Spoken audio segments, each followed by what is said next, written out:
Hai, welcome to my channel. Dalam season yang pertama ini, saya akan berbagi tentang hal-hal dasar apa saja sih yang perlu kita ketahui ketika kita ingin membuat sebuah video yang benar. Nah, pertama-tama kita harus belajar dulu sejarah videografinya hingga perkembangan kamera itu sampai saat ini.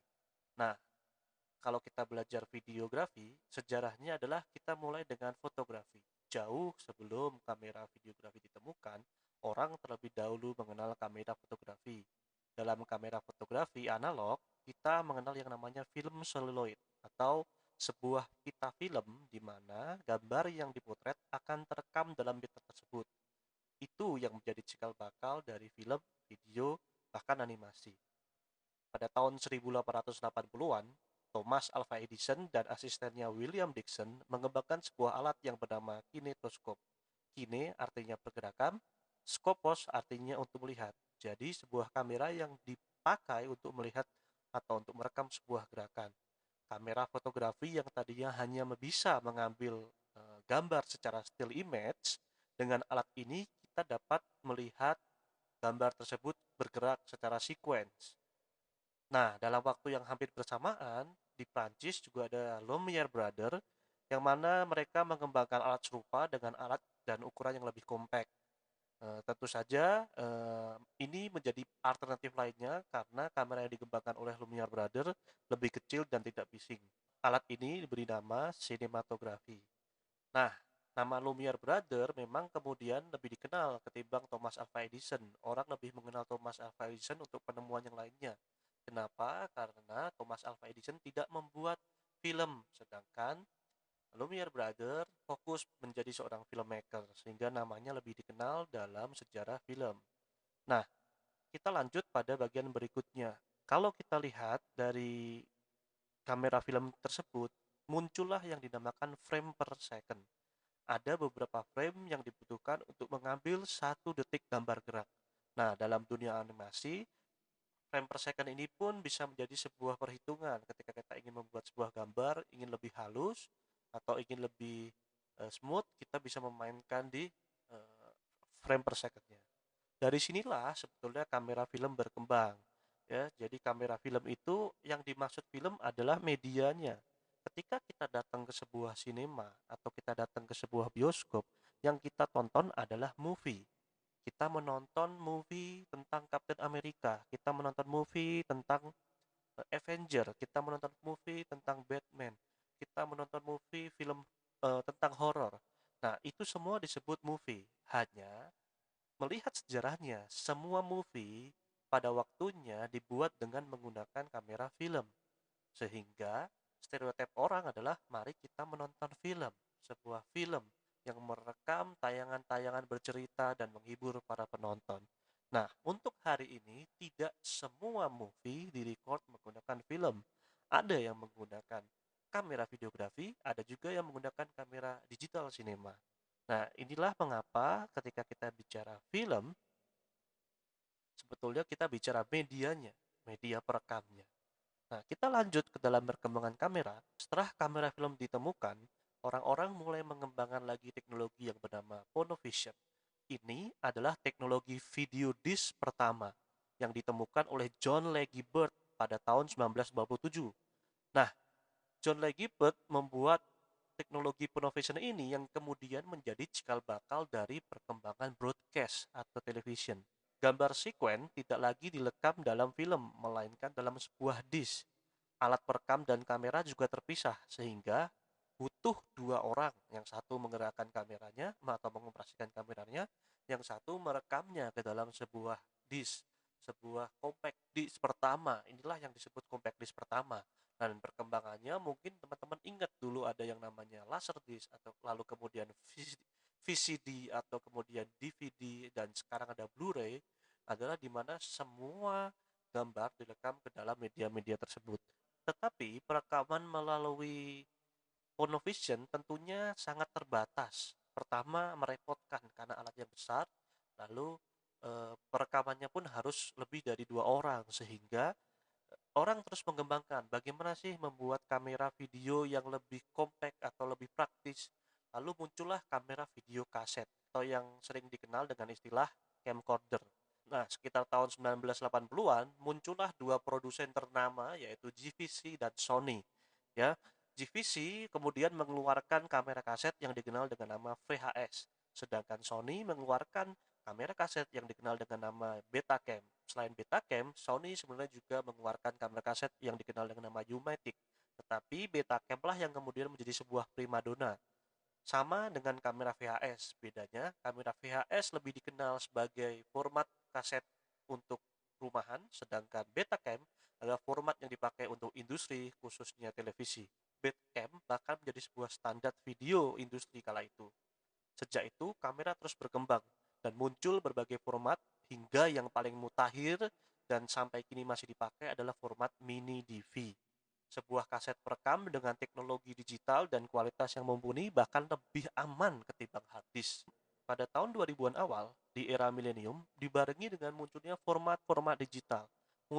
Masuklah era digital. Kamera pun berkembang dan media rekam pun berkembang menjadi sebuah format digital. Mulailah muncul memory card. Dan dari memory card inilah kita menyimpan hasil rekaman gambar kita yang diolah dengan algoritma tertentu, lalu muncul beberapa kode-kode atau yang disebut dengan istilah kodek. Nah, kodek ini macam-macam. Mungkin teman-teman sering melihat ada .mp4, ada .mpeg, ada .av, ada .mov atau MOV. Nah, ini semua adalah format-format atau kodek dari perekaman digital. Nah, memang pada perkembangannya .av lebih terkenal untuk penggunaan dalam komputer Windows, sedangkan .mov lebih dikenal dalam penggunaan di komputer OS. Nah, ini tergantung kebutuhan masing-masing, tetapi pada zaman sekarang sudah banyak converter sehingga kita tidak perlu khawatir lagi dengan kodek-kodek tersebut. Demikian sejarah singkat perkembangan kamera dari mulai kamera film sampai camcorder hingga kamera video digital. Nah, sekarang bagaimana dengan kameranya? Ada banyak jenis kamera yang kita ketahui di pasar.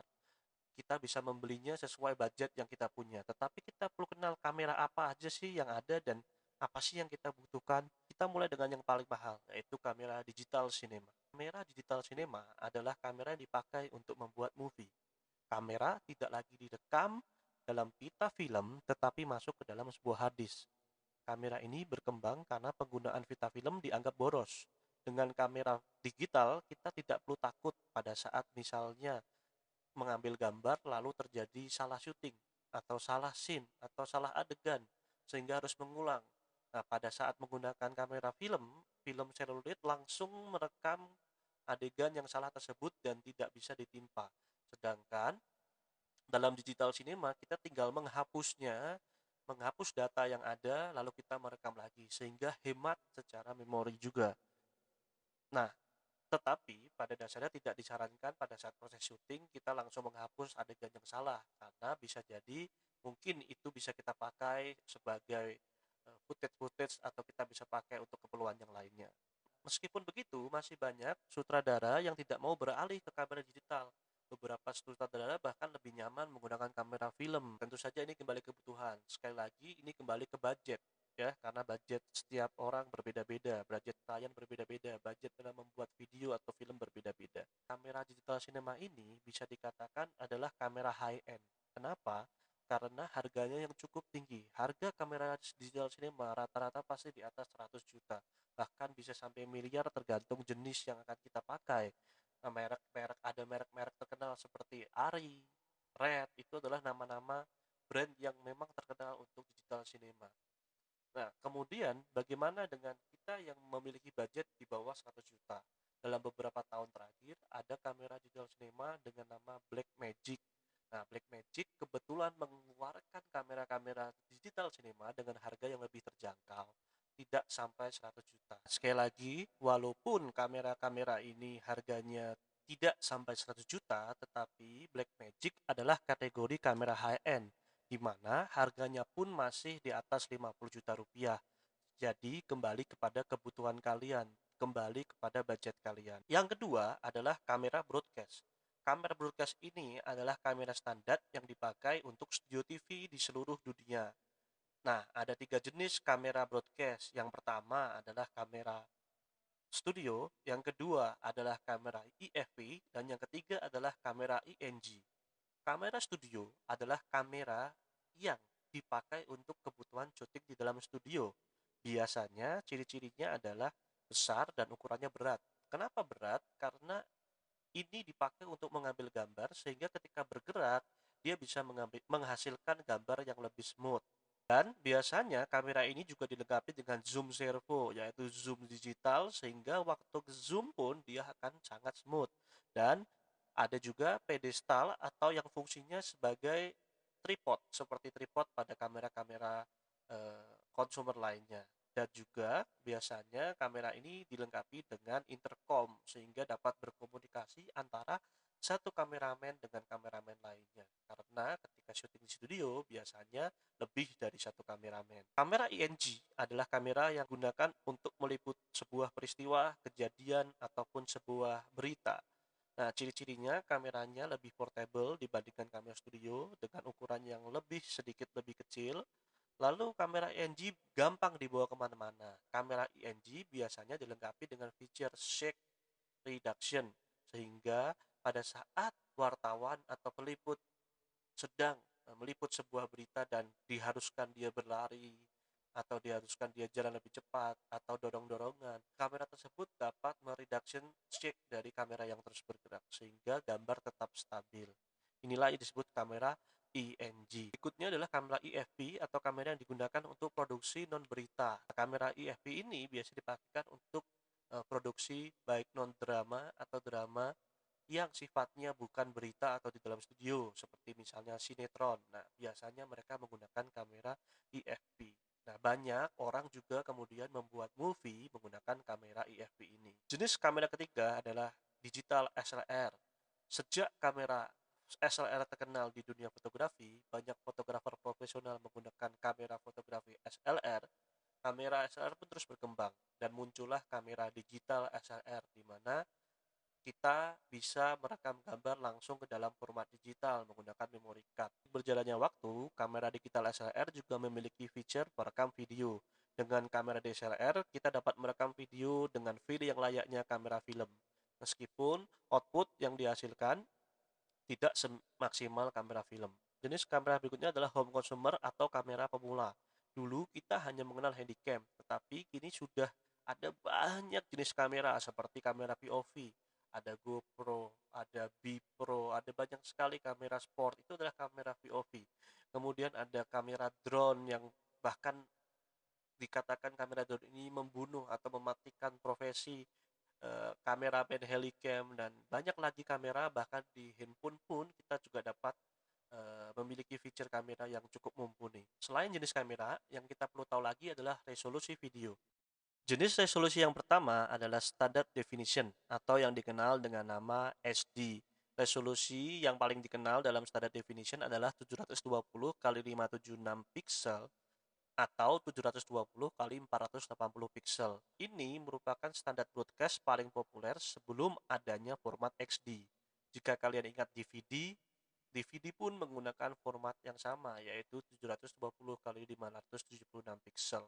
Yang kedua adalah High Definition atau XD. Resolusi ukuran XD yang paling banyak dipakai ada tiga. XD 720 yaitu 1280 kali 720 pixel atau sering juga disebut Half XD, XDV 1080 yaitu 1440 kali 1080 pixel dan XDTV yaitu 1920 dikali 1080 pixel atau yang dikenal dengan nama Full XD. Yang ketiga adalah resolusi kamera digital cinema inisiatif. Ini adalah resolusi yang dihasilkan oleh kamera-kamera digital cinema. Walaupun pada perkembangannya kamera digital SLR juga mempunyai kemampuan merekam dalam format tersebut. Dalam resolusi inilah kita mengenal istilah 2K, 4K, bahkan yang paling mutakhir adalah 8K. Untuk memahami tentang pixel, perhatikan gambar berikut ini. Jika kita syuting menggunakan ukuran XD, maka ketika output yang diinginkan adalah Full XD, otomatis kita harus memperbesar gambar. Nah, tentunya hasilnya akan tidak maksimal karena gambar akan mengalami out of focus atau yang orang sebut dengan istilah pecah. Berbeda jika kita mengambil gambar dengan ukuran 4K, lalu kita ingin menghasilkan output yang hanya ukuran Full HD. Gambar diperkecil. Nah, ketika gambar diperkecil, fokus tidak akan berubah dan gambar tetap tajam sesuai kebutuhan. Selain itu, dalam resolusi juga ada yang namanya skala rasio. Ada dua skala yang terkenal, yaitu skala 16:9 dan skala 4:3. Meskipun pada perkembangan media ada skala-skala baru, seperti contohnya skala 1:1 yang banyak dipakai oleh Instagram Feed atau skala 9:16 yang dipakai di Instastory. Kita harus tahu output yang akan dipakai sebelum kita melakukan pengambilan gambar. Ini untuk memastikan bahwa tidak ada bagian yang terpotong atau bagian yang terbuang karena salah dalam pengambilan gambar. Kesalahan dalam pengambilan gambar akan sangat fatal dan mengakibatkan penyampaian informasi yang salah. Ingat, video adalah bentuk komunikasi visual. Jangan sampai ada yang salah dalam komunikasi yang kita sampaikan karena ada bagian yang terpotong atau bagian yang terbuang atau bagian yang keluar dari frame karena kita tidak memastikannya dari awal. Sedikit kembali ke film, media film selalu menjadi primadona dalam bidang audiovisual. Tidak hanya untuk membuat movie, beberapa sutradara musik video atau sutradara komersial video memiliki klien yang mempunyai dana sangat besar dan ingin membuat sebuah video layaknya sebuah sinema. Kita kembali ke kamera film tadi. Kamera film terkecil memiliki format 35 mili. Kamera 35 mili itu setara dengan kamera digital sinema 8K. Artinya begini, artinya bayangkan jika kita memakai kamera film 70 mili atau 70 mili IMAX. Tentu ukurannya sangat besar, sedangkan kamera digital cinema hanya sampai di ukuran 8K yang sama dengan kamera film paling kecil yaitu 35 mili. Itulah kenapa kalau kita melihat film-film 20 tahun lalu, seperti misalnya film Titanic yang kemudian dibuat ulang dalam format 4K atau dibuat ulang dalam sinema, tentu saja itu bukan hal yang sulit karena kamera film yang paling kecil pun itu setara dengan kamera 8K. Beberapa waktu lalu sempat ada tren yaitu membuat film menggunakan kamera handphone atau menggunakan gadget. Nah, sebetulnya itu bukan masalah ketika kita hanya berbicara kontennya, tetapi ketika kita bicara kebutuhan film itu untuk diabadikan atau di library-kan dan kita harus lihat jauh ke depan. Apakah film tersebut nantinya akan kita pasang kembali ke dalam sebuah sinema? Dan bagaimana perkembangan sinema di masa-masa mendatang? Ketika sinema tersebut teknologinya semakin canggih, apakah kamera yang menggunakan handphone dengan resolusi biasanya hanya XD 1080 bisa ditonton ulang dengan format yang lebih nyaman? Nah, ini juga menjadi pertimbangan. Selain resolusi yang besar, film juga menghasilkan warna yang sangat raw dan kualitas gambar dengan range yang sangat luas sehingga pada proses post production kita dapat mengeksplor dan memilih warna sesuai yang kita inginkan. Selain itu, gambar yang dihasilkan pun akan sangat jelas dan kita tidak akan kehilangan detail-detail gambar. Meskipun kamera digital cinema dan kamera digital SLR yang high-end juga memiliki fitur yang sama. Mereka memakai istilah lock. Di Sony ada S-Lock, di Canon ada Canon Lock. Nah, semua kamera tersebut memang mempunyai feature yang sama.